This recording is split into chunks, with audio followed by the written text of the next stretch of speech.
Tuesday, got your girl in the cut and she Tuesday. Club going up on a Tuesday. Got your girl in the cut and she Tuesday.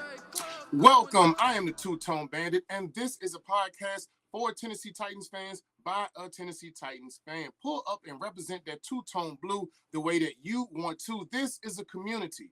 This is a brotherhood. This is for us, and this will echo the voice of the fans. On today's episode, we're doing a simple fan talk and Q&A part 2 with Mr. Van Winkle from X chopping in to do what he do. I'm going to bring him on in a second. We have a few good topics to talk about. We're going to be talking about the fan base energy, the new uniforms, looking at Gunnar Helm, season 2, year 2, looking at Calvin Ridley's impact that we're bringing him back, and a few more things as well. Stay tuned, stay locked in. Let's tighten the hell up and get straight to it. All right, jumping right back into it. We got Van Titan on here with us. I'm going to let him introduce himself, tell you a little about himself, and then we'll jump straight into the episode. What's up, man? I appreciate you having me on here. Definitely excited just to connect with the community. You know, I've been on X for a while now and made some awesome connections with the entire Titan fan base. And it's great to be able to have a platform, you know, where we can actually vibe together and talk and get our voices out. So I appreciate you for doing this for the community. And I think it definitely is, it's going to fit the times of what we got. We got a lot of excitement going on. For those of you guys that are out there, I live in North Alabama now, but I spent a lot of time in Nashville. And I'm an OG Oilers fan from back in Texas growing up. That's where I was born and raised. Moved with my family to Memphis when the Tennessee Oilers played in that wretched Liberty Bowl.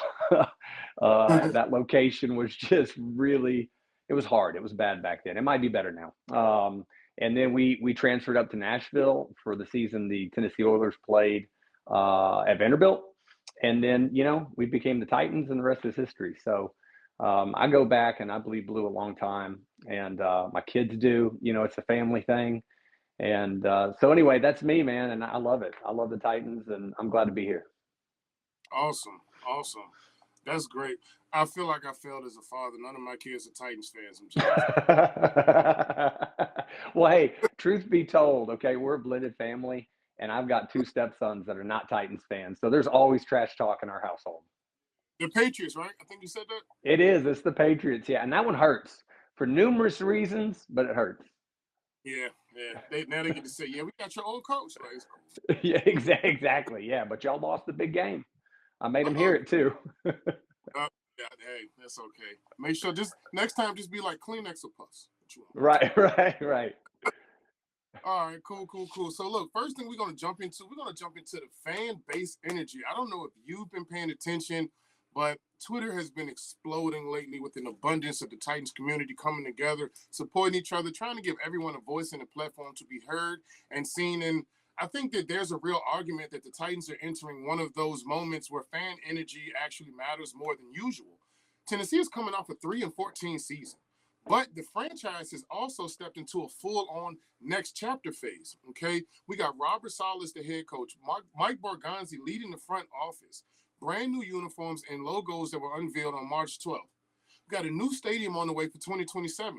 See, this kind of reset can either reignite the city or leave people wanting to be convinced. Well, the Titans need the fan base to choose the first option because back in, what is it? Am I saying it right? Adelphia? Yeah, Adelphia, yeah.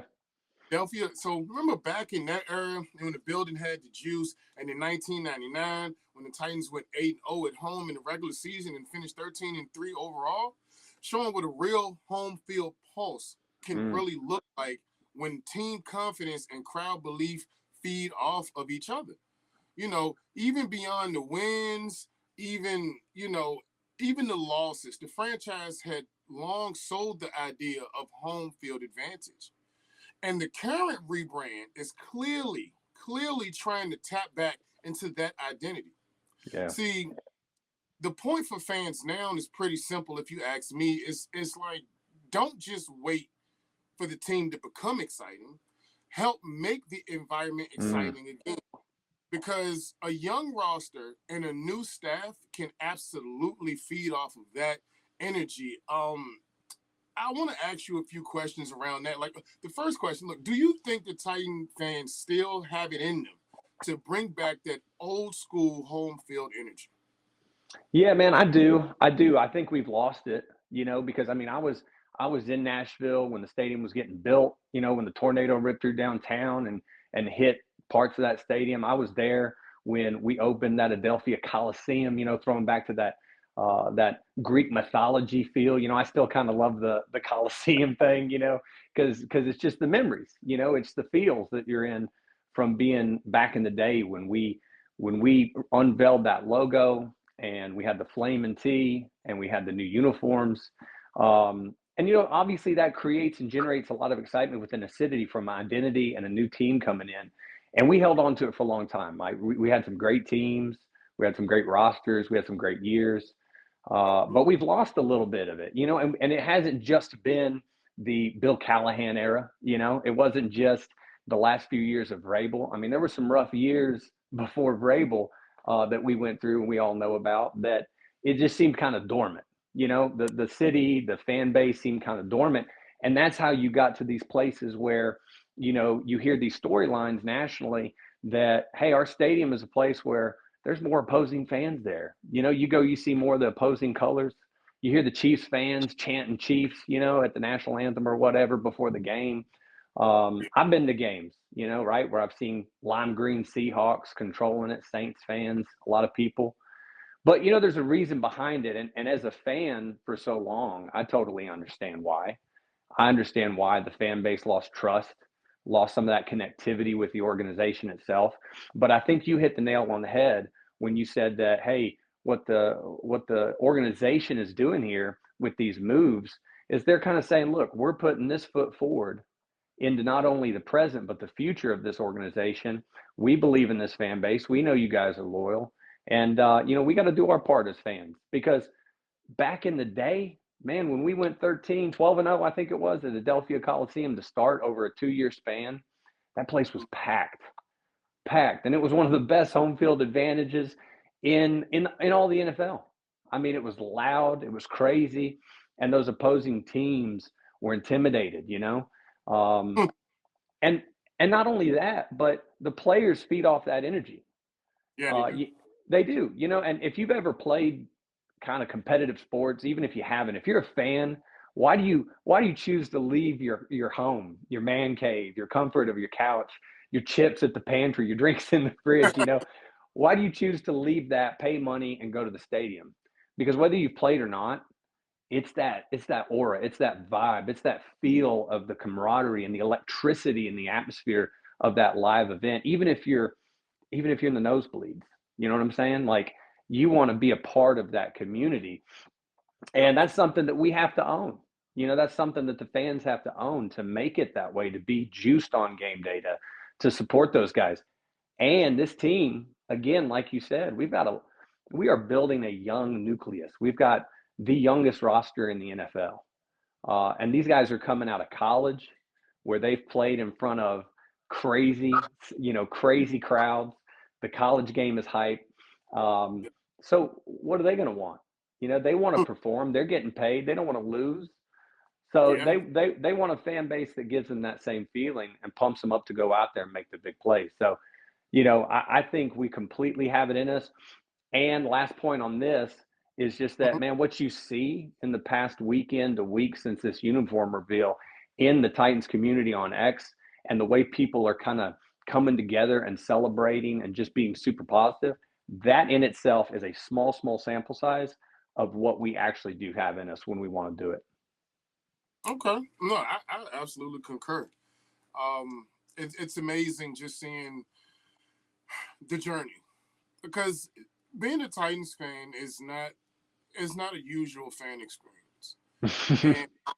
And to truly be here, though, it has its magical and memorable moments. It's just always some unique about this franchise, and you see it from a fan perspective when you've been here. Even when we had the years with Vrabel or even Malarkey, it was this: we were beating teams we weren't supposed to beat. Mm-hmm. We were always doubted, even when we went on that run and the Ravens had that 14-2 season. Yeah, and we beat them. division around those two games. Tom Brady's last game against, it's just so much. It's like the ultimate success, of course, is what we want, but it just seems we have a lot of big magical moments, and we just trying to really string all of that together to just be more consistent as a team. Exactly. The other thing I want to ask you regarding that about this energy is, should the Titans fans wait for the team to earn the energy, or should the fan base set the tone first? Man, I think that's a great question. Honestly, that is something I feel very passionately about, because I think we should set the tone first. I mean, I think we can't be. Look, man, you hear these terms thrown around. Exactly, right? Exactly. You hear these terms thrown around, fair weather fan, bandwagon fan, all of these things that have a label or a tag within any fan base. And the reality is, you don't got to be somebody that says, oh, I really grew up rooting for the Steelers, or I grew up rooting for the Colts, or I grew up rooting for whoever. Now I'm kind of on the Titans. Hey, look, if you're passionate about the Titans today, man, you're family. I'm good with you. But the real problem to me is when these people just, we're like, hey, we lose a game, or, oh, we lost 2 games, or, man, they didn't draft who I wanted them to draft, so now I'm out, it's almost like PTSD, like we have this emotional trauma from some of these decisions. Like, I mean, heck, I'll be honest, I'll be real. The AJ Brown trade, that gave me some trauma for a while on that draft night, Absolutely. and it hit a lot of people. But we can't hold on to that stuff, man. And so for me, we have to set the tone for this franchise, because no matter who it is, I don't care who it is. If you look at great franchises that have had sustainability and consistency, which you mentioned a moment ago in the NFL, whether it be like a Steelers fan base or a Packers fan base or a Cowboys, it's not just the fact that these franchises have been around for 60 years plus or 50 years plus. It's the fact of their fan base. People don't just think about the team. They don't just think about the great players. They think about the fans, right? Yeah. The way those communities are, the way they travel to different games, the way they show up at home, no matter what. And granted, you could make an argument that some of those franchises have had more consistency than we've been blessed to experience at times. But they've had their down years, man. I mean, Cowboys haven't won nothing in 30 plus years, and those people are still showing up. This is so their we, year. Yeah, 100%. So to me, we have to show up for this team, and we got to do it consistently, right? Like, moving into the new Nissan Stadium next year with everything this team has done, and I mean everything from the front office to the new coaching staff that has decades more experience in the NFL coaching these players compared to our previous reign of coaches.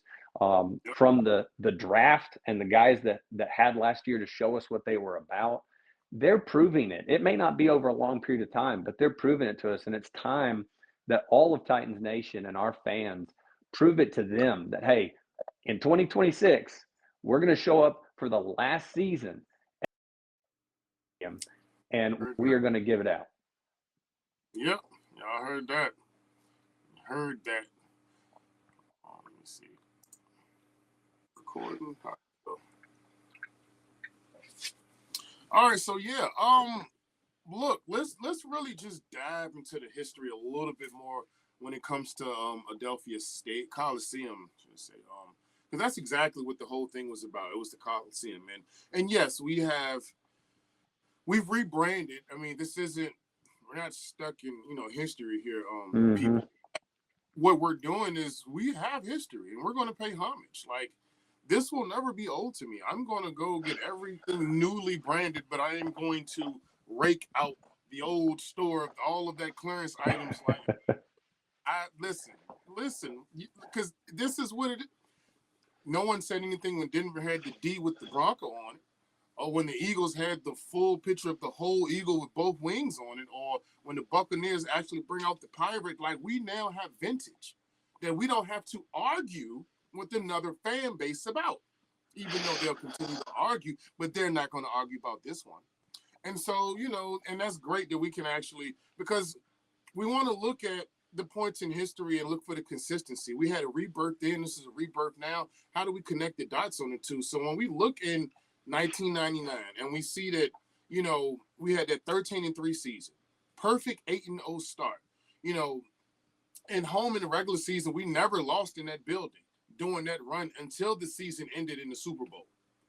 See, I think that matters because it proves that the atmosphere wasn't just nostalgia. It translated into results. The franchise's first season as the Titans gave Nashville a football identity, and the home crowd became part of the brand. When people talk about recapturing the Adelphia Coliseum days, they're really talking about restoring fear, swagger, and emotional ownership. See, the feeling that when opponents come to Nashville, they're walking into a place with history, noise, and momentum behind the home team. See, that's how we need to get, and that's the challenge for this current group of fans and players alike. Not just wearing the not just wearing the new uniforms, but reconnect with the old edge where the building felt alive and the team seemed to rise up to the occasion and do what it needed to do to bring that win home. And so my question to you, young sir, is when you think of Adelphia Coliseum, what's the first feeling or memory that comes to mind for you? Man, I appreciate the young too, because I got some great coming in. So thank you for that. I mean, it's cliche, right? I mean, I know this is a cliche answer. Don't hate on me for it, but it was the miracle, man.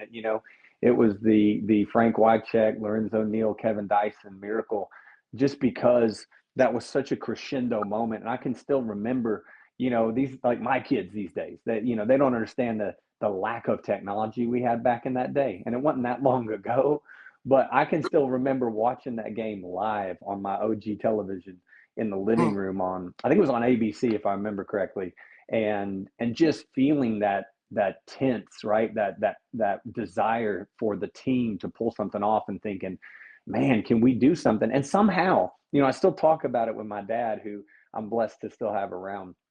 We still were sitting there in the living room thinking, we got a chance, and that right there, I think, is an example of the fan base in that era. Yeah. It was a connectivity and it was a passion and it was an absolute vibe, like you said, where the opposing team knew what they were coming into at Adelphia. It wasn't just the 53 on the field. It was everybody surrounding that 53 in that Coliseum at that time. And they knew what they were going to come up against. Yep. And man, that was just, I mean, right. It is cliche, NFL films, all that stuff, but that was one of the most epic moments. And I've got plenty more from there because, you had to watch CJ2K run wild, seeing Eddie George finish up his career, obviously Derrick Henry, all the horsemen of our running back, Mount Rushmore, if you will, in our franchise's history.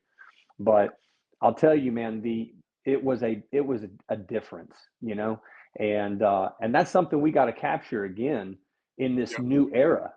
And one thing that you said that I want to touch on real quick about kind of the new era is tying in that Titans video that came out, on release night, where they showed that father and that son growing up, and people were saying, man, we've been around long enough, right? Where we have those kids, those young guys that are now adults rooting and going for this team. And so there has been kind of a passing of fandom to this next generation.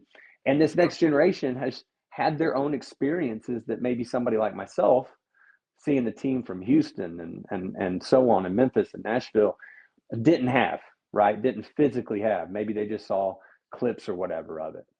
But we have to now join together as an entire fandom and bring that energy into obviously the last year of Nissan Stadium, but definitely into the brand new joint over there that they're building right next door. Absolutely. I think you answered my next question already. Oh. So the next question was, do you think the Titans need to honor more of that 1999 era identity to reconnect the fan base?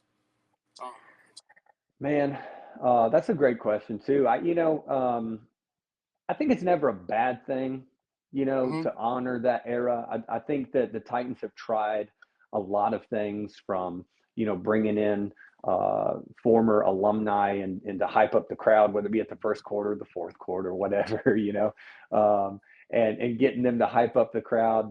The season ticket member bobbleheads that I got over my shoulder here that they give away to those guys, even though I'm not a season ticket member. Sorry, I got 4 kids, so it's tough. Uh, but I, the new vibe too, it's a little difficult, right? Because since everything started releasing with the new uniforms and we were seeing these mocks come through, people were talking about the emotions behind losing the flame and the Greek mythology ties and the swords and things.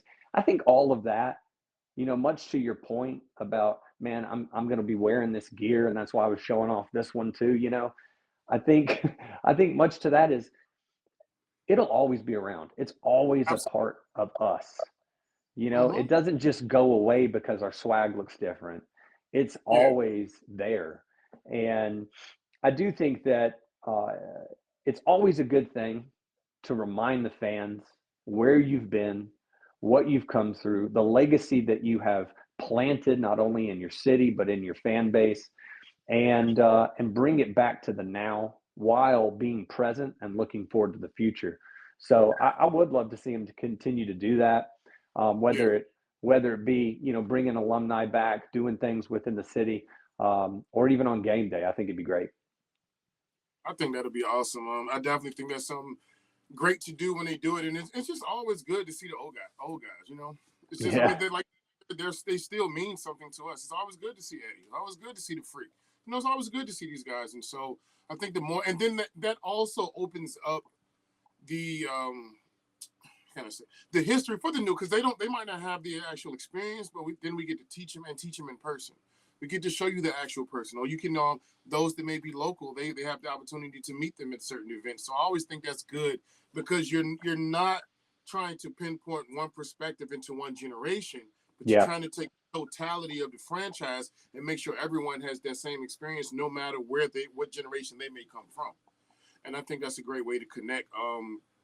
So, okay, so my last question about this is what would it take for Nissan Stadium and eventually the new stadium to feel intimidating again? man. Look, obviously, the intimidation starts on the field. These guys that have been playing sports their entire lives get paid to do this and put their bodies on the line. They're not going to be ultimately intimidated by the fans first. They're going to be intimidated by the people lining up across the line of scrimmage from them. However, when you go into that atmosphere, if you just got crickets or it's like a tennis match at Wimbledon, uh, you really got nothing. You're feeling chill. Your anxiety levels are pretty low. Yeah. You've been through this before. These guys have lined it up. They've practiced. They're doing all this. So it's going to take us. It's going to take the fan base being energetic and passionate from the very first jump. Yeah. Not hey, all right, let's sit down. We got our nachos, we got our beer. Let's sit down and let's watch the first quarter chill. Let's watch the second quarter, see if we're still in it. Let's watch the third quarter, what's happened. And now, okay, if we're there in the fourth, we're going to be loud. Like we have to be there from the jump and Yep. show these opposing teams what this fan base is all about because we've done it before. So I know we can do it again. Oh, This isn't some pipe dream. you know mhm. we've done it, and genuinely I think that we will do it again. I think this is going to be recaptured in this new era of Titans football that we're in. Yeah, I can't wait. It's going to be exciting. It's going to be exciting. Thank you for setting me up for my segue because speaking of this next chapter and these players, that is exactly the next topic that we're getting into. Everyone, we're going to talk about the draft hype. The draft hype and specific to the war on two positions because we know we need a lot of help. Have a lot of people in a lot of places. Some people talking safety and running back, edge, true number one wide receiver. People still want center, trying to figure out we're going to do a right guard, so forth and what have you. But the biggest battle that I see is running back and edge. because that seems to be the top two favorite position choices looking at where we may pick at number 4. You know, a lot of people going either Love or is Bain or Bailey. You know, and so I think that's what I kind of want to talk about is, you know, is running back or edge? You know, how do you feel? You know, let us know in the comments down below, or come on the show. You know, it's up to you. But, you know, I think that this is the kind of draft, this is the type of draft debate that tells you exactly where the Titans are as a roster. Because on one hand, you know, according to NFL.com, it listed Tennessee's biggest needs entering the 2026 draft at edge, offensive line, wide receiver, running back, and linebacker. And then multiple mock draft conversations have centered on pass rush help, because even though the Titans recorded 42 sacks last year, 11 of them came from Jeffrey Simmons on the interior, which suggests that the edge group still needs more game-wrecking juice. On the other hand, the draft projections have connected Tennessee to running backs because supporting Cam Ward with a stronger offensive ecosystem is part of the rebuild as well. See, that's what makes the debate so good, if you ask me. The edge feels like the more traditional fix the defense, fit, you know, Saleh's identity, affect the quarterback type of answer. But then you look at the running back position, and that's more of the take the pressure, you know, off of Cam, create an easier offense, you know, building the type of balance type of answer. So, you know, for me, the edge has the cleaner long-term case because premium pass rush changes the whole defense, but the running back becomes very real if the Titans believe there's a true difference maker sitting there, and, you know, Love can be exactly what we say he is, especially given the development that we're looking for Cam to have. And if they can pair that immediately, then that'll be a tandem to look for. But I think this is really a philosophy question. It's like, do you build the attack around your quarterback with weapons and support him, or do you build the roster around Robert Saleh's defense and the DNA first? So my first question to you would be, if the Titans are on the clock and you're taking edge or running back, which one would you take and why? Yeah, man, you set that up great. You know, for me, I've been pretty convicted on this for a while. And for me, I would take Jeremiah Love. And let me say that first off, I think that we are in a pretty great spot in this 2026 draft. You know, that number 4 pick, I actually kind of love it there. And come draft day, whatever Borgonzi and the crew do, I'm going to be supportive. I'm going to be happy because whether we trade back and we accumulate extra capital, whether we take a running back, and because really, let's be honest, at the top of this draft for some time, it's Jeremiah Love or bust. You know, there's no other running back that somebody's gonna take. You know, and then or like you said, if we get an edge or we get somebody like a Sonny Styles, you know, we have a lot of potential impact players that this team can plug in, and I think can see on the field, get a lot of time and play. But circling back to my own personal opinion, I've been watching Jeremiah Love. I'm a big college fan. My team is Alabama, so roll Tide, everybody out there. And if you don't roll with the Tide, I ain't rolling with you, you know. But especially if you're War Eagle, I'm sorry, guys. But you know, I've been watching Jeremiah Love for a couple of years, man, and to me, it's so impressive what he does on the field. For the last 2 years, you know, he's been behind quarterbacks Riley Leonard and CJ Carr. And, you know, those guys are serviceable college quarterbacks. Riley's obviously with the Indianapolis Colts now, but those aren't superstar quarterbacks. You know, they're not up to the Cam Ward of quarterback discussion.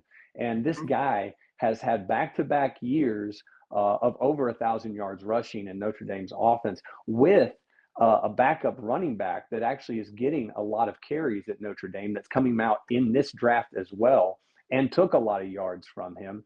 And this guy both years back-to-back has averaged 6.9 yards per carry, which is just crazy when you think about it.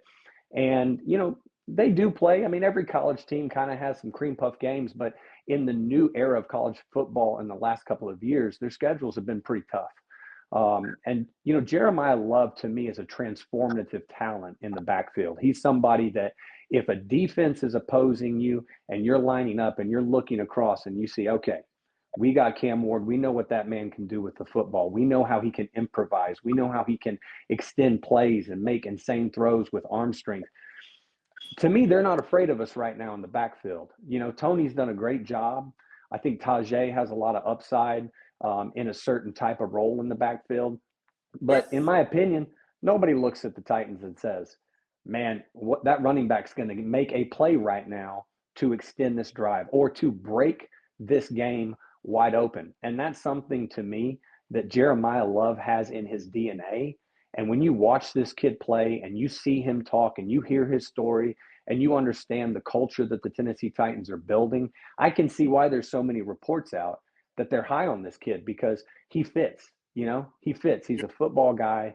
And man, his athleticism is insane and freakish. And I think that it would continue that Mount Rushmore, if you will, the potential of it to have somebody that could come in and start to ingrain their legacy as a running back in our organization on a rookie contract and pair him with Cam Ward, give him that support. I also think, you know, you mentioned free agency. We've dumped in free agent signings on the defense to bolster and repair a clearly broken roster on the defensive side from the last 2 years that we all knew as a fan base needed to be done and had to be done. And I don't think we're done. Clearly, we're going to draft. I don't think that we're somehow full or ready to go at the way this roster is constructed right now. But if you look at what we've done on the offensive side in this offseason, you know, I think it sets up for a pretty good opportunity to put a playmaker in that backfield with a playmaker at Cam Ward and be dangerous. True. I mean, yeah. So, okay. So do you think okay. So right there, do you go best player available or, you know, do you go for something that, you know, will fit Salah's scheme more? Well, you know, some people would argue, I guess, based upon mocks and rankings and things that come out that BPA or best player available might be Jeremiah Love because, you know, a lot of people have him up there with Fernando Mendoza. Obviously, Arvell Reese from Ohio State, Ruben Bain, obviously from Miami. Those are kind of the top cats that you hear thrown around, or David Bailey, which you mentioned from Texas Tech.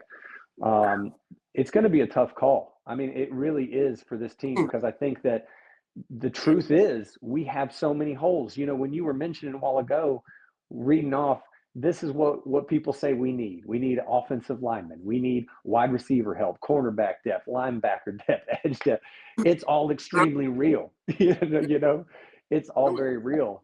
And so I would be happy. I haven't been personally sold what I see out of David Bailey's tape only because of some of the competition he played, but he is extremely athletic. He's very long. He's bendy. He gets after the quarterback. And, you know, I don't know how I feel about Ruben Bain either, to be honest with you. He's an absolute monster, but I don't know in our defense if he fits an edge in the way we think, like a speed rushing edge.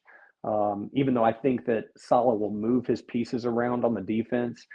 He's going to move guys in and out. And might play a Bain type guy on the inside of the line as well. But man, you know, for me, with where the Titans are at, whatever they view, and that's where we're all going to maybe have a disagreeing, I think you have to go best player available and try to get the bluest chip that's possible out there. Okay. So would it be safe to say that you think a stronger run game helps Cam Ward more next season than a defense that can give him more favorable game scripts? Man, you know, that's tough. I think they're both very valuable, but I do say for the argument for Jeremiah Love in my mind is that having a playmaker back there that Cam knows and sees as a playmaker in the game, you know, it may take that weight off his shoulders as a quarterback and as a gunslinger to think, I don't have to do it all the time. I don't have to push and make these decisions. You know, Cam had a great rookie year, but I watched every single snap, probably like most of the people in this fan base. And there were times where he made decisions and got lucky that the ball wasn't picked off, trying to fit a ball into a tight window. I mean, the Cardinals game, they picked it off and fumbled it. That was a crazy game. Crazy. But I think it's really impactful to have that 1-2 punch. People have mentioned now that you come from Robert Saleh coming from the defensive coordinator at San Francisco, where they have Christian McCaffrey, who is a 3-down back, somebody that can catch it and make explosive plays out of the backfield like a Jeremiah Love has shown in college he can do. You have somebody like Brian Dable, who came from coaching at the Buffalo Bills and being an offensive coordinator prior to his stop at New York Giants, where they had James Cook and Josh Allen. And you look at what James Cook can do in his body of work. And he is another one of those guys where at times they'll sub him out on third down for Ray Davis, or something like that at goal line work. But James Cook is an explosive back. He has the ability to break 40-yard runs, take a screen pass, and take it to the house. Those types of things break games open. They change momentum swings. They get your defense rest, and they give the defense energy to be able to get back out there and play and stop and give the ball back to an explosive offense that has their back. So I think you can make arguments both ways, but I really feel like Jeremiah Love could bring something dynamic to this Titans team. I do too. And you know what's even more heart-wrenching for a defense outside of a player being able to create an explosive play is just the player that can move the chains. Yeah. Think about tight moments when the game is on the line and they pick up a first down. It's like, oh. He can do that to other teams, and that's the effect that you have. And I think that's a great problem to have. Your boy Dayball, is coming out of Alabama as well. Yep. So there's that connection right there. But with all of that, it just feels like things are changing. And so with things changing makes sense with the reveal we just had with the new uniforms. Look at you and I like. We look with night and day over here. I see you got a couple little pieces in your background, but you see it. What it does is, to me, it stretches the brand. Like we were speaking earlier, I don't really feel the indifference. I feel more of an extension. Mm-hmm. So you look at my side of the screen, you get a lot of the old, pieces and all that. And then in the new, and then you got the poster in the back, all of that. Everything just looks good though. It's because it's, I think each era emphasizes a tone of the blue. The dark to the light, but it's still two-tone. It blends, so you really can't go wrong with that. And I think that this is a hot topic right now because it's no longer, hypothetical. We did it. We're post, the reveal, calling it the next chapter of the franchise's history. The redesign removed the old flames from the primary logo, as we know. But, it introduced a cleaner mark built around the familiar T and the Tennessee TriStar concept. It shifted the visual identity toward a sharper mix of the white, red, Titans blue, and navy. The helmet is now white with a white face mask. That was a whole big, argument. Red. And I like the I think the red, but the white is growing. I was 50-50 on this, so I didn't feel an indifference. I did like the red, but I wasn't against the white. And now that we're here, I was fine with it, but I am liking it more the more I see it. And I'm just waiting, not just to see the new uniforms, I'm waiting for our first icy white game. Yes. Yes. It's going to be amazing. That's going to be so amazing. And then, Nashville touches in it, including, the inspired, guitar strings that we got. The Music City is now implemented into the uniform, into the logo. So I think they embrace the city more with this new rebrand, which is awesome because it's not a team trying to fit into the city. They're blending the city with the team. And that'll bring people in because you have more relatability there. As much as we love the Greek mythology, for some people, maybe they can't relate to it, but everyone listens to music. And everyone understands that is what Nashville is known for outside of the Titans. So that was a great way to rebrand that. And I think they did it right. I think for some fans, it's exactly, what was needed. And the rest feels just things a little cleaner, a little lighter, a little bit better for them. a lot of people still going to connect to the old logo, and that's fine. I mean, like we said, we're Yeah. not connect to the Oiler logo if you want to. Yeah. It's ours. Don't let anyone from Texas tell you different, okay? That's right. Oilers are the Titans. Same person. That's all they are, you know. Same. That's it, that's all. If you need it for a 2026 reference, just we got a sex change, okay? That's what happens. Same person. But but let me ask you about that day in itself. So because I'm pretty sure were you able to watch it and see the stream? I think it was I know Stone Titan, shout out to you, and I want to say Titans Uni Nation. Those were two of the biggest streamers out there that really connected the fan base with what was happening for those that weren't meant to be there. We might need to put together and go, get them a dinner, send them out to Ruth Chris or something, get them a Ruth Chris gift card and say, hey man, y'all did good. Congratulations, appreciate it. Thank you. That was awesome. Good work. But my first question about it is, what was your honest reaction, when you first saw the logos in the uniform get unveiled officially? Man, I did. I was able to watch the live stream from Stone Titan. I think if the 5.9 thousand people that watched that view did a GoFundMe and gave $1 each, he'd have a pretty good dinner. You know what I'm saying? And he might take that. Honestly, man, I had chills. I was I was a little bit 50-50 on the whole thing. You spend so much emotional equity in the uniform change. I'd been hearing about this for actually a long time. I heard it first from, I think it's Zach Cohen, FB on X, and he does things on TikTok. And so last year, a long time ago, he was talking about Titans being one of the people that were having a uniform change. And so my mind wheels started spinning. And like I said, you're connected. You're connected to the past for a good reason.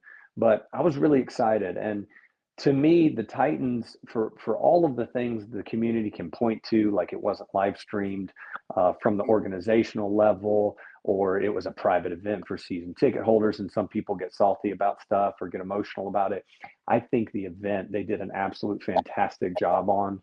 I think it fit the times. I think it fit exactly what this organization is going towards. For them to have Kyle Brandt walking out on stage and doing the MC. Yeah, doing the MC of that after all of those angry runs that he gave out to different Titan players over the last few years that we can think about. That was pretty epic, man. And I'll tell you, one thing that has shown me, and this might be a small thing, but in 2026, it's huge. One thing that has shown me the change in the sales of this organizational's direction is the media team and what they have put in and invested into basically putting out content for the fans and showing how important this stuff is, because the videos that they've done, the photo shoots they did, and man, seeing Big Jeff and Cam walk out on that stage, I was sitting in my living room trying to watch Survivor season 50. Shout out Jeff Probst.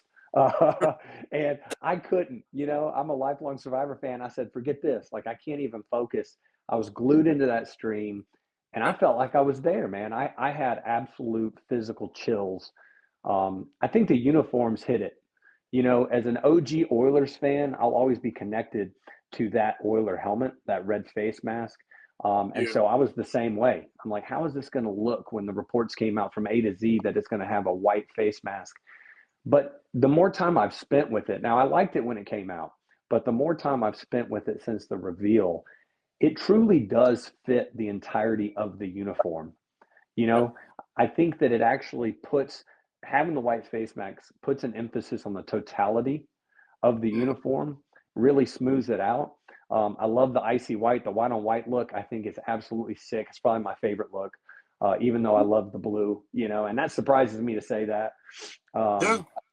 But really, the organization did a great job tying, as you said, the now and the city of Nashville and things that Nashville is about, from the we tag on the back to the TN to the six strings. And look, being somebody that was a Nashville resident for about 15 years, I was in Memphis for 3 years, and I've been around the block. Sometimes that stuff can get kind of cheesy, in my opinion, and a little over the top. But I genuinely love the touch of the six string on the helmet stripe and on the shoulders. It is not overdone. It's classy. It's just Mhm. enough. And it absolutely ties the identity to the town and to the fan base.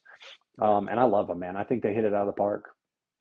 Yeah, it's amazing. Like I said, I really wish that we could have been there. But you know, one thing I said I am going to do, I am going to make the next draft because Yeah.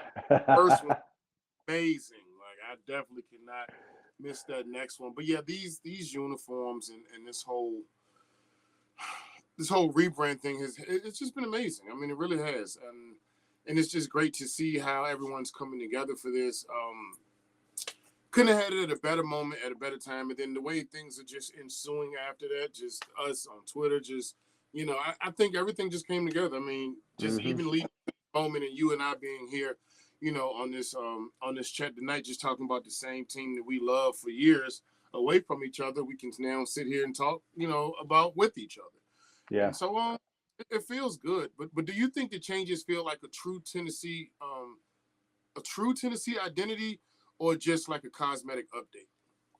I think it feels like a true identity. And I think that's what they were trying to go with. I mean, I've spent time listening to interviews with President Nihil and him talking about the research that they put into this. And, anytime an NFL organization changes a logo and uniforms, there are countless amounts of days and years of research that they put into this. This is their business. This is what they get paid to do.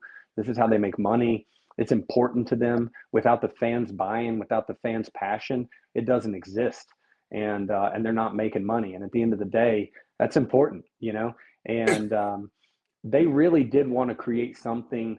I mean, per their words, that was timeless, that would be able to stand the test of time, that actually did identify more with the community and the city of Nashville, and as you referenced early, tie in the entire history of this Yeah. organization. And there was so much talk when those Oilers throwbacks came back out, and they were beautiful, about obviously the tie-in with Houston and the Texans, and people getting fights over who owns this stuff, which we know the real truth. But there's a lot of argument about that, and we're not out here cosplaying.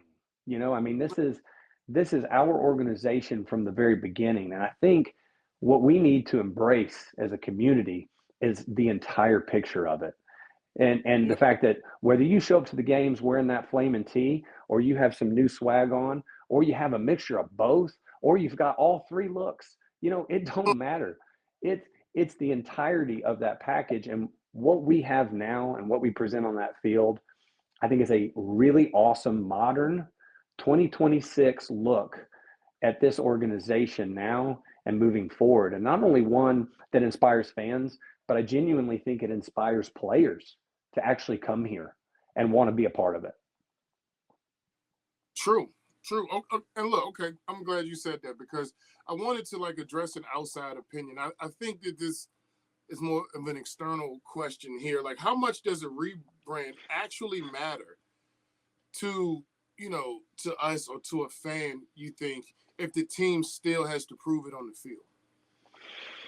Boy, yeah, I think it's probably in the eye of the beholder. There's always going to be people out there as fans that are not happy with pretty much anything until it shows up in the win-loss column.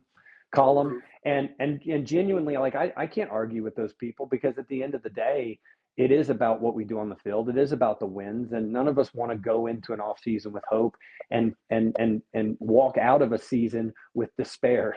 You know, um, Yeah. we all want to have that feeling of victory, and just feel that camaraderie. So I don't know. I think that it does matter to me. I think the timing matters, which is why I think the Titans hit the nail on the head so importantly here. There's a lot of synchronicity in the history Mhm. that we've already discussed here, from coming to the Tennessee Oilers from the Houston Oilers, getting a new stadium at the OG Nissan Stadium, revealing the flaming logo along with the old school original Titan uniforms, and then moving into that new era. As to now, all these years later, 25, 26 years later, we sit here and we're really doing this again. We're having a complete rebrand with a new promising quarterback. Granted, Steve McNair had been in the league for a few years at that point, but we're building something, and we have an identity change, and we're going into a new house. you know? Yeah. And so I think that's really smart business, man. I think those people that are running the Titans, I think that's a smart thing to do. Especially coming off of back-to-back seasons like we've had. And the fan base is kind of, it's like, where's the pulse? Yeah. Like it's a little weak, Yeah. Look. Yeah. So they're doing they're hitting the CPR to staying alive on our chest, but it Yeah. worked. It really Yeah. has pumped some life into us. It really has. I'm glad they did a great job with that. It was great, and it's also great to see an organization that cares. Yeah. Honestly, look,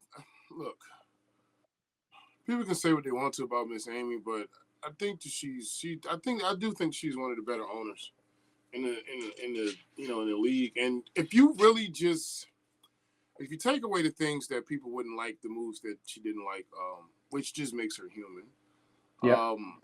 But if you look at the things she actually did, remember, like let's go back for a second. Let's just think. Remember bringing in the new uniforms, like when she remodeled the locker room for the guys. Like, you think about how she got involved with like the ladies of Titans Twitter, and was actually coming and me like just her involvement and just how she was. But she had her stall too. I mean, she caught a bad end. The only thing is, like, she's just not the one that's going to get fired. So she's the one who has the advantage to actually stick around and correct it. And I think that's what she's done.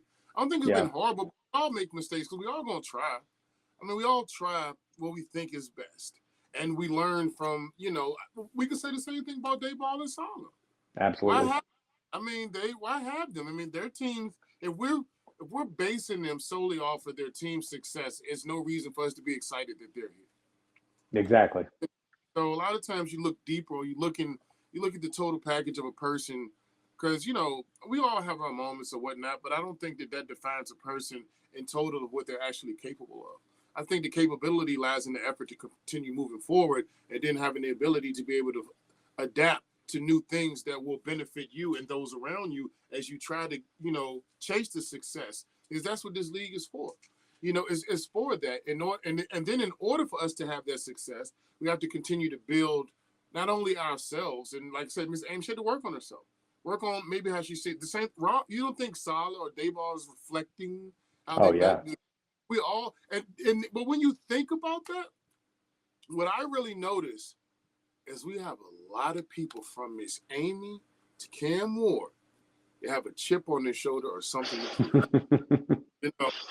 Yeah, that's a dangerous spot to be too, because those people can really come up from some ashes or from some failures. And yeah, I couldn't agree with you more, man. I think Amy's a great owner, honestly, and I think she's caught a lot of flack. But the one thing I love about her is that she's tenacious in her ownership. She puts her money on the line, and she has continued to say, you know what, I have failed. We've made failures, but I ain't given up, and we're going to keep going after this vision that we have. And I think we're starting to see, it's so rare that anybody gets up to the plate and hits a home run the first at bat, that anybody gets up in their first NFL game and throws a touchdown pass as a quarterback in their first NFL pass. You're going to fail. You're going to be a Peyton Manning setting the rookie record for interceptions and coming back and being a great quarterback. It's not about how many times you get knocked down. So I think that I think she's showing it, and she's doing a great job doing it. And I think really as a fan base, we should be a little bit behind her back more than some people have been in front of her face criticizing those moves. True. Maybe we just got to get the right group of people together. We can make Absolutely. that happen. And that's kind of what I was speaking on earlier. Like, because it's another reason I put that message out there, because I want people to prepare for that. I don't want you to run into some negativity and allow it to mentally tear you away from the other ones who are not actively practicing that mind frame. So it's just don't remove yourself. Don't leave the house, go to another room. There it is. There it is. Yeah, exactly. You do it like that. You don't got to leave the house. Just go to another room. Come over That's the room right. with us. Sit over here. So that's what people to do. Like, don't let those people tear you away from, the experience and the joy, because they don't understand how to express or engage with people properly. So, and so as we look at the success of this team, and we look at, the pieces that we need, we're not going to go too deep into, too many premium positions, but we are going to look at two players on the team that could potentially make an impact moving forward. That one has a little buzz, the other one has been overlooked, and that one is Gunnar Helm. Let's talk about Gunnar Helm. Year two loading. What does that look like? Gunnar Helm is one of those sneaky conversation pieces, if you ask me, that could become a big storyline fast. Yeah. As in 2025, Helm posted, 44 catches for 357 yards and 2 touchdowns. He came out of the 4th round, out of Texas. But I think that production matters because rookie tight ends usually aren't asked to carry a major receiving load right away. And ESPN's reporting this offseason also referred to him as the current starter moving forward in this upcoming season. In Tennessee, we also had the addition of Daniel Bellinger. Looks more like a complimentary move for 12 personnel than a sign that Helm is being pushed aside. So we understand where Helm is at. We understand Bellinger's role. So when people say, year two loading, it really does make sense because Helm already showed he can function within the offense. And with another offseason, better chemistry with Cam Ward and a coaching staff trying to shape a more balanced attack, he could become one of those reliable middle-of-the-field pieces that keeps drives alive and may not be the flashy headliner for the offense, but year two is where tight ends often take the real leap from promising rookie to dependable weapon. So how big of a leap do you expect Gunnar Helm to make in year two, bro? Man, I think Gunner's going to be a big piece for us. And I think you really hit it where you said that it can become a bigger storyline than people think this upcoming season because, Gunner at Texas, I watched him when they moved and transitioned from the Big 12 to the SEC. Gunner in I think it was his junior year, second to last college season, he was behind, I think it was Jatavius something or another. I can't remember his name, but he was their starting tight end. So Gunner was really the backup tight end, the guy that wasn't getting all the package deals, all the receptions over there from Quinn Ewers at Texas.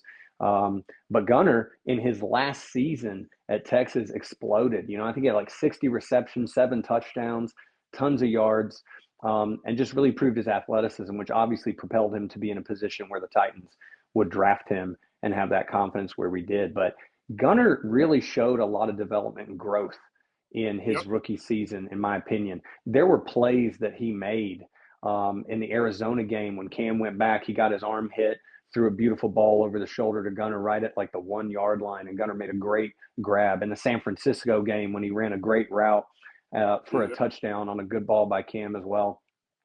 There were flashes that you could see that while Gunner may not be, the fastest or maybe the most athletic looking tight end, because we've been seeing, we had Chig, and I was a big fan of Chig. I thought Chig was a great piece for us and wish him nothing but the best in Washington.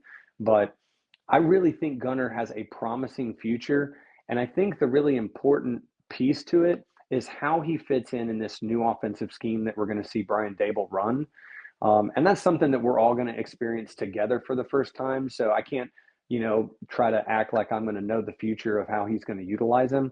But just looking at past offenses that Brian has been a part of, I'm really excited to see it. Gunner has shown an ability to block in the run game. He made some excellent growth there throughout the year that allowed Tony Pollard to see even more success on the back half of the season, along with a stabilization of the offensive line play. But Gunner was a piece of that.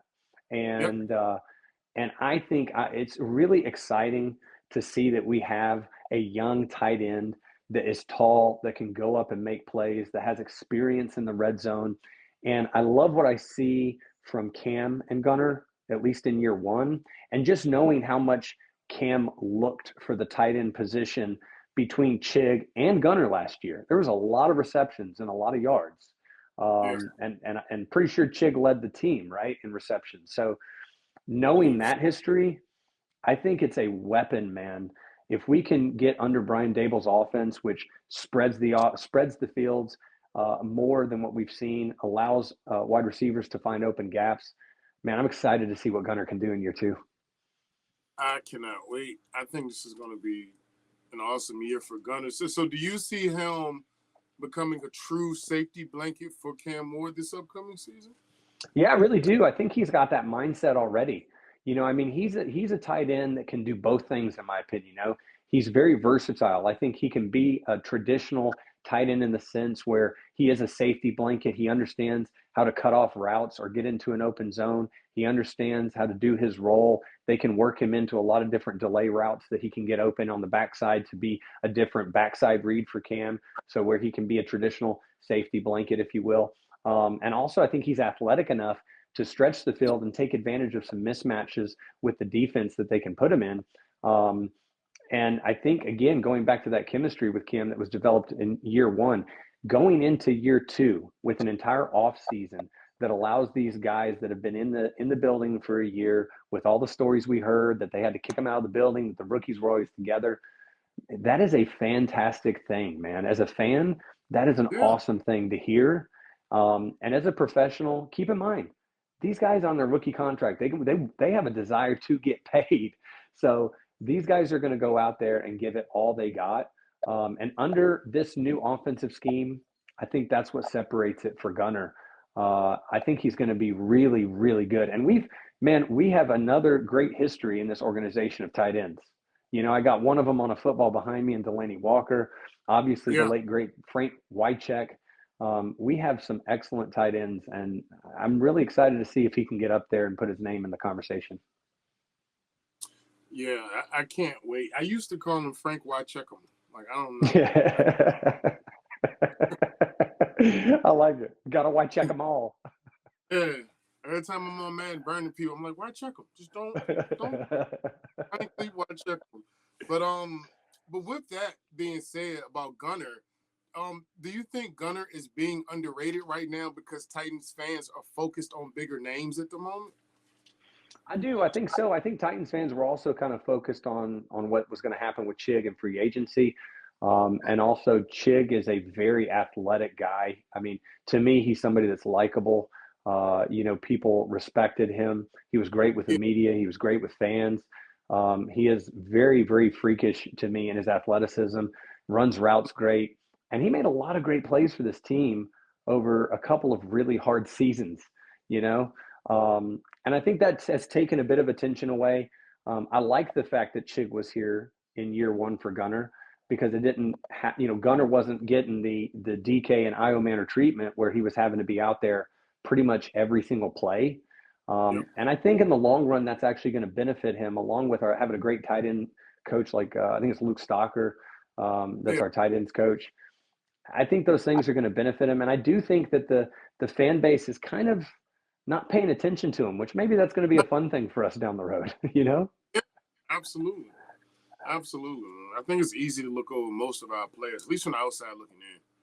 Um, you know, unless your name is Nick Westbrook Akina, you're gonna go do some double agent shit and go join the Colts. Like, okay.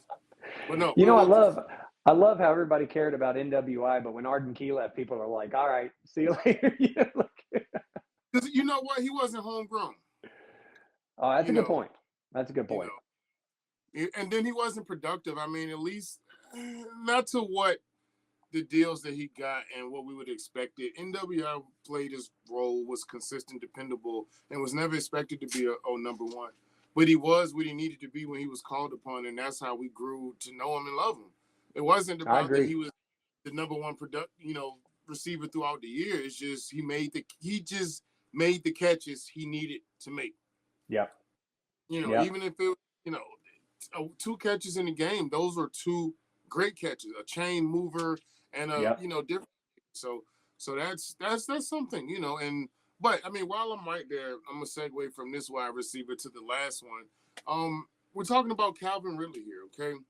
And it's what can Calvin really bring to this offense next season. And what I'm gonna do right quick before I get into this this topic on it is I kind of want to touch what you were saying earlier about your favorite college, because now we got that connection, and I think that's another influence on why he's retained Hmm. outside of like why not? He's been putting up 1,000-yard seasons, but that was him. That was Dayball was his offensive coordinator Yep. when the year before he declared the draft. And so I believe he wants to work with him again because he understood how he worked with him and what he was able to get. And we could assume that no one was able. It could be full circle.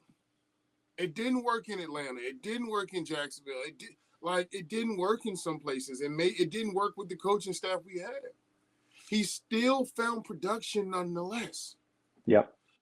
All right. So when we're really looking at Ridley and where he's coming from out of Alabama with that connection with Dayball, and Dayball being able to reinvent the same magic that allowed Calvin Ridley to get the attention when he got drafted anyway. Because when Calvin came out of Alabama, he was a real big prospect coming into the league, and a lot of people were higher on him then than they are now.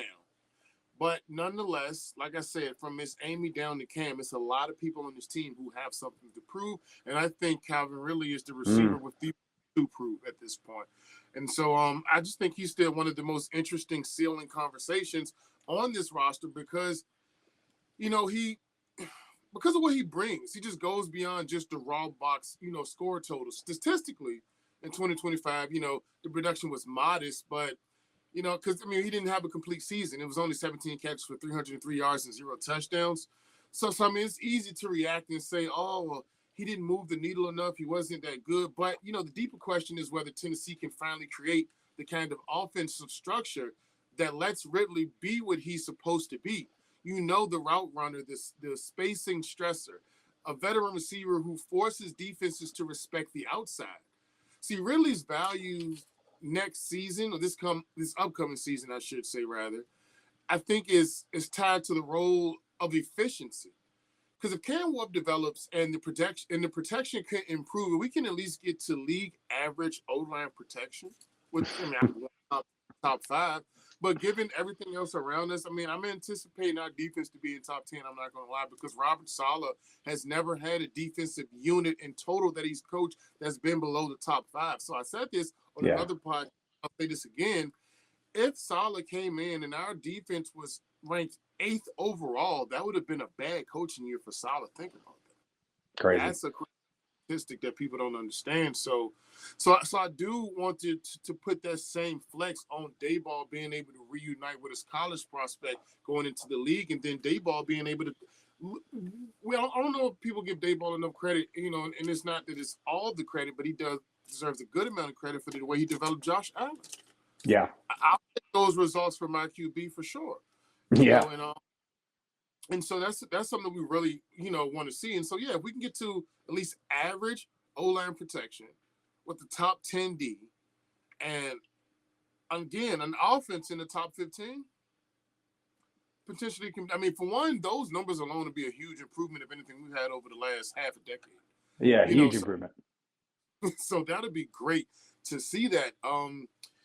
But, if we can really do that, create more timing and rhythm in the passing game, I think Ridley can still be the guy who stretches coverages.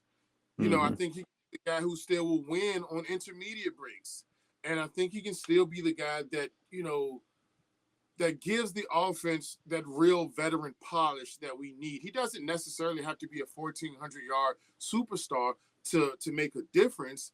He can be the player who helps the offense look professional, threatening, and less predictable, as we've all been screaming not to look like. Yeah. The big, nonetheless, is whether Tennessee's offense can put him in position to be a featured answer instead of just a name on the depth chart. My question to you coming out of that statement is, what is a realistic expectation for Calvin Ridley next season in this offense? I think it goes back to that connection with Dayball in Alabama. And, as an Alabama fan, I watched that season in 2017 was a national championship season. And, if we think about the wide receiver room in Alabama when Calvin Ridley was there, he shared that room with the likes of Devonta Smith, Jerry Jeudy, Henry Ruggs. There were some straight playmakers on that team, and Jalen Hurts, right, and Tua, that was the season they were there. And Calvin Ridley came out of that season in Brian Daboll's college offense as the leading wide receiver that year for the University of Alabama, which, like you said, set him up for a lot of hype coming into his NFL pro career, sharing a room with Julio Jones in Atlanta. I think, the real disappointment for us Titans fans, I'm a big Calvin Ridley fan. I like the dude. I think he still has stuff in the tank, if you will. But I think the disappointment for us was twofold. The injuries obviously cut his production short, but also we saw some things on the field that we can't ignore with the hands, with drop Yeah. passes, right? And that really gets into the fan base's mindset because there was a lot of plays and a lot of yards left off the field at certain points in a bad season last season that would have been nice plays to make, albeit some of them fairly tough. I think Calvin's 32 years old, if I remember correctly. He's in great shape. The one thing we always heard from the old coaching staff about Calvin Ridley was how hard of a worker he was, what a great leader he was, how good he was for the young guys in the room. The things that he could teach them in OTAs or mini camp or preseason training, things like that. That's a big thing for this current Tennessee Titans wide receiver room. And to be able to get him on a cut and bring him back Yeah. was a big deal, in my opinion, because there's a lot of experience there. For us, I think we need to temper our expectations. The number one thing, Calvin's got to stay healthy. If Calvin can stay healthy, I think he is still a field stretcher. I think he is still somebody that is a playmaker. You look at the plays he made with Cam in that Arizona game at the end of the game, the routes that he ran, the nuances in his route tree, he still has it in the tank. He can still Yeah. do it, and he can still be a piece within this offense. Mind you, we don't know what yet is to come with the end of free agency and the draft for this Titans team with the wide receiver room, but we just added Wan'Dale Robinson, and that's going to continue to stretch the field for the entirety of the group. So I would love to come and say, man, I'd like to see Calvin get 1,000-yard season. I think it would be more realistic for us to hit around that 75% mark. If Calvin can get us a healthy season, 750 yards, and the love is spread throughout the offense to the other weapons, Yeah. and we have a pretty good, top offensive group, I think that might be a picture of success for us.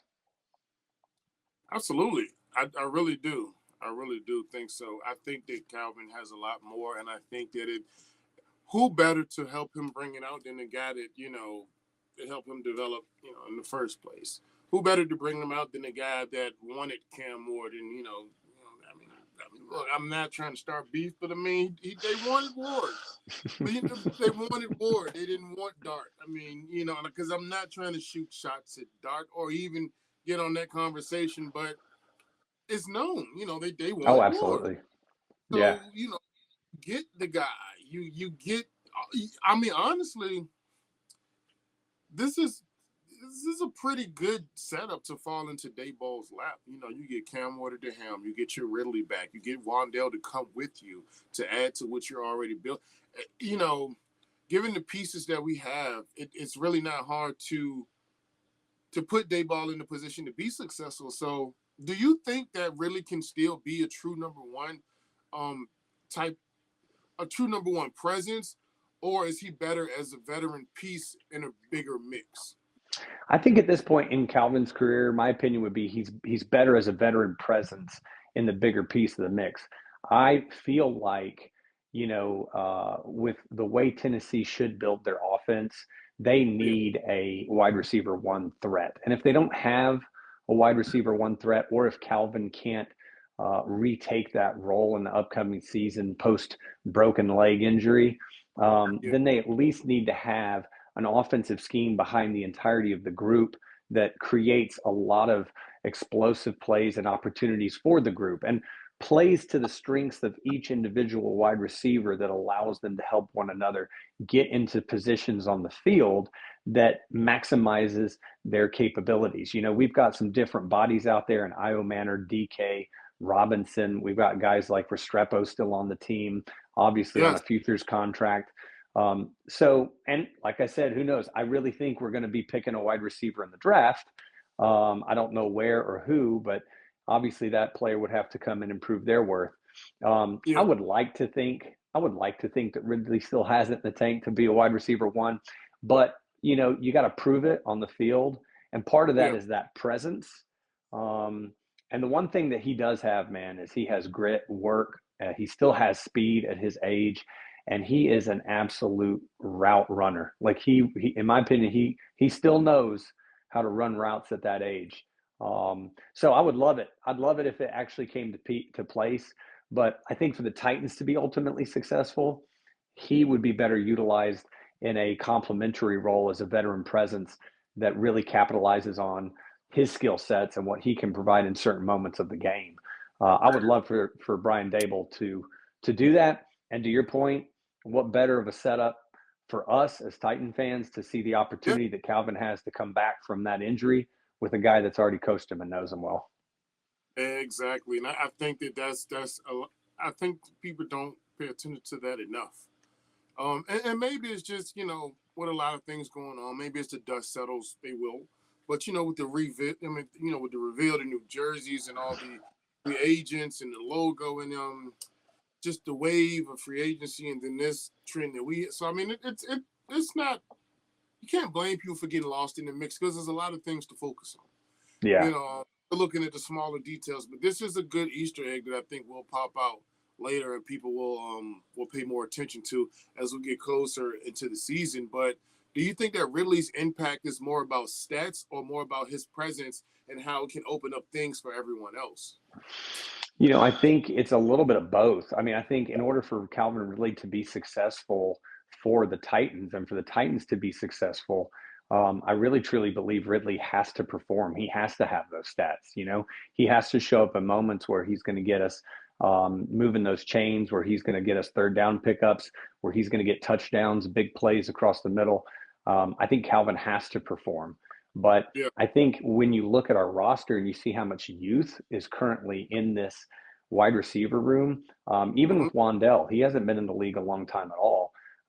And with the potential of adding more youth through the draft, having that veteran presence there that, in my personal opinion, seems to have built a lot of chemistry with Cam Ward, believes in Cam Ward, wants to come back to be a Titan, wants to run this thing back and try again, and also has already had that 1 year relationship building under him and Yep. speaking the same language, having the same teammates. That veteran presence is a massive deal for leadership from a guy that's been alongside the likes of a Julio Jones, who has had a year taken away from him from a suspension, who's been through injuries and battled through a lot of adversity in his career. So I think it's a little bit of both. Um, in the perfect world, you'd love to see Calvin have an extremely productive year. If he can get over 1,000 yards, I think it'd be amazing. Stay healthy for the primary or the majority of the season. Um, Okay. yeah, but man, that veteran leadership in this group, I think, is a really big deal. And it's the same guy. I don't think that we think about that enough. Like dudes like DK and Io Manor and even Restrepo, who didn't see the field a lot, it's the same veteran dude that they've got to spend a year with and build relationships with. And year over there, that kind of consistency matters for everyone's growth. And I think that's important. It's important. The continuity is there. Like I said, I think that's when you really just highlighted a lot of that. I mean, because the young team isn't as new as it is, new system, but a lot of people have more familiarity with each other than they had at the beginning of last year. A lot of these people are familiar faces. Camden is still going to throw to Ellick and to DK and to Gunner and to Ridley and to we have these familiar people when he never played with them on the NFL season, field until last season. So having that under our belt going back, there is that continuity, that familiarity with these players, their tendencies. And then you have Dayball who's coming to bring out the best in everyone and teach them how to gel this together at the best professional level that they can do. So I'm excited to see, how we develop and, how Dayball puts this offense together. I mean, we kind of, I'm not gonna say we know exactly what Salah's gonna do, but I think we got a pretty good idea what to expect from him, especially given the pieces that we're bringing in. I had mentioned some on Tyler on the Tyler Rowlands post on X earlier when I was speaking on him. He was mentioning something about the defense, but I was just saying, just consider that that we now have a secondary that's on paper right now seems to be worth watching, seems to be, you know, a little bit more respectful. Because one thing about us, even when we had some of the better defenses, we were always, our secondary was never really the strength of it. It's always kind of been our front seven, or at least, you know, we was always good at run defenses. Always had a, you know, pretty average. Because, I mean, we were even 13th in sacks last year. Mm-hmm. People could look at our defense and would even believe that, Mm-hmm. you know. But nonetheless, it's good to see because everything is fresh. And, I mean, given the fact that we, you know, we're Bones Fossil, you know, the special teams unit. We've been talking about offensive defense, but we were great.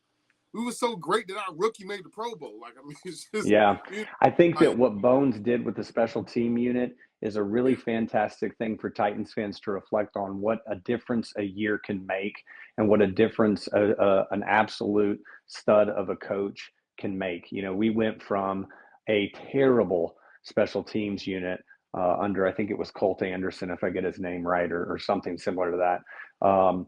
We went from bottom of the league to an absolute excellent special teams unit. So, you know, it's totally possible, and it's possible in all three phases of the game. that is something that we can hang our head on moving forward, and that's something that I'm very willing to hang my head on, you know, moving forward. Is there anything, any closing pieces or segments that you want to put on this? I mean, we went all the way back to, you know, Adelphia Coliseum, you know, the new uniforms, Gunner Helm, you know, we're looking at the whole wave of the energy and where we're at, you know, that's the passion is real and it's alive. And, you know, I just didn't know if you had any, you know, closing remarks for the people before we go ahead and get out of here and wrap it up or whatever. Yeah, man, I appreciate the opportunity. You know, I want to encourage our fan base to continue these vibes, man, and um, continue to be supportive of one another, but mostly supportive of our team and what we're doing. You know, this is a strong community, and we're proving it to each other every day through social platforms like X. Continue, you guys out there, to support your content creators and subscribe to the channels and watch them and give them views and give them tips and give them feedback on the stuff they're putting out.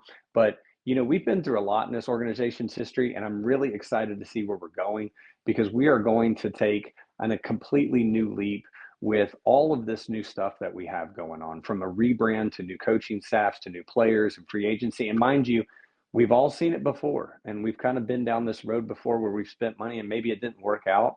But I think everybody kind of does feel like this feels a little bit different. Mm-hmm. It feels like we've got stronger captains running the ship. It feels like we've got stronger leaders that are leaders of men and have a vision. And so, man, I'm excited for the future. I'm excited to connect with all the Titans fans out there, for anybody that watches this or anybody that's already connected with me on X at Titans Van. And man, I appreciate the opportunity to come on here and talk Titans, and I hope we can chop it up again soon. Oh, we definitely will. Yeah, he'll be a regular, you guys. Y'all will see this friendly face. Don't worry about it. Yo, follow us on X. Friendly people we don't bite. We want what's best for the team, and we just are just expressing our passion and just trying to make that happen. And you know, we appreciate everyone for tapping in and, you know, rocking out with us today. I want to thank you personally for watching and being a part of my journey as I'm trying to really build something real and special over here, trying to build a place for Titans fans to pull up, speak up, and feel at home. It's okay, you know. I want you to help me get the word out so more of our two-tone family can get a chance to do the same and get their voice heard. All are welcome. And if you enjoyed this, just do me a solid. Go ahead, like, share, and subscribe, and follow. And you can catch me on Twitter, IG, TikTok at the Da2Tone Bandit. You see it right there. Boop. That's moi. I'm your guy. So let me know how you feel down below. I'll be checking back soon. TTFU all day, baby. Tighten up. I'm the Da2Tone Bandit. We are out. Have a good one. Club going up on a Tuesday. Got your girl in the cut and she choose a club.